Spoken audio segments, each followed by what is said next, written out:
the Takayama Flex Fin. So this fin Donald created back in the 90s. In the 90s, there was a resurgence of longboards. At the time when longboards started coming back, he started shaping boards again, longboards, and then started making fins. This is one of the fins that he came up with.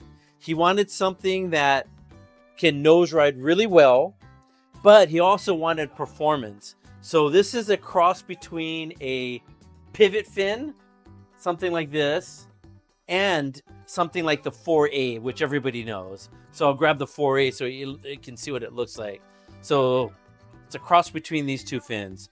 So you get the nose riding capabilities of a pivot fin, but you get the speed and the turning of a 4A. And actually, this thing has a smaller turning radius because of this hook. And the way this fin is shaped, if you have a chance, go and look up on our YouTube channel the interview with Larry Allison about this fin. So if you look at it, you can see that there's different layers. It might be hard to see on here, but right here, it's a lot thicker than most fins. And this is called the spine of the fin. And the way this thing rotates is that it rotates around the spine this way, so it flexes this way. If you see other people that actually made this fin or recreated the fin, their fin actually flexes this way because it's just one continuous foil. And he puts in a spine right here, which is really hard to do. Larry's been making Donald's fins for 30 plus years. So with this fin, you can get away with, so if this is a 9-inch fin, it actually feels like an 8.5-inch fin, the way it moves, but it'll nose ride like a 9-inch fin. We just got a review from somebody that bought one and he was stoked. He said the thing nose rides really well and he gets a lot of performance. So if you're at a beach break and you're on the nose and then the section goes down, you can get on the tail, start pumping down the line, make it to the next section, get on the nose. So it's a good performance fin. Unlike pivot fins, it's hard to get that extra speed down the line because the pivot fin is actually made to slow the board down the way it's foiled. So it's a lot thicker foil, so it puts it into the pocket so it's easier to nose ride. But when you're trying to outrun that section, it's hard. And then with the way it comes up like this, when you turn, it actually turns in a real small turning radius. So the board will actually feel a little shorter. Got to try it.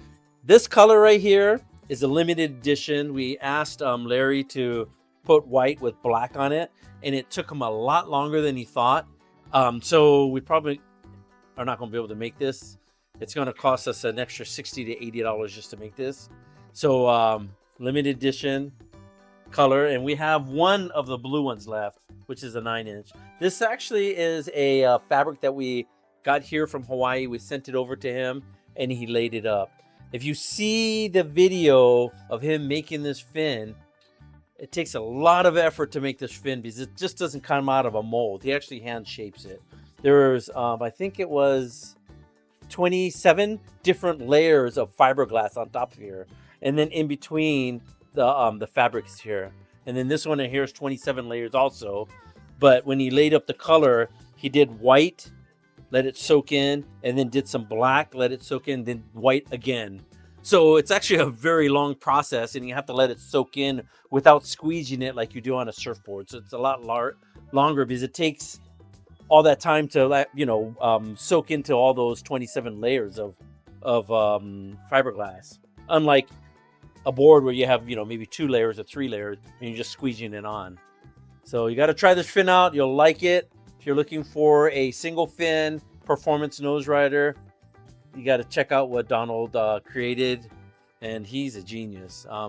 For you guys that are newer guys that don't know Donald, you got to look him up. He's a legend. From Hawaii, but he had a shop in California. And actually, when he left Hawaii, it's going to be I'll try to make the story short, but when he left Hawaii, he only had like $20 in his pocket, went over to Hap Jacobs, and he started shaping with Hap Jacobs, and then I think Hap Jacobs and Velzy opened up the first surf shop in California. And then he learned from there. And then during those times, Hap Jacobs actually didn't want team riders. And then everybody started kind of branching off into their own boards and stuff like that. But yeah, Donald is a legend, man. If I got the story wrong, correct me.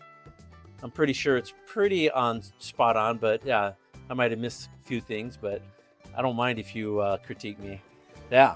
Thanks. Aloha.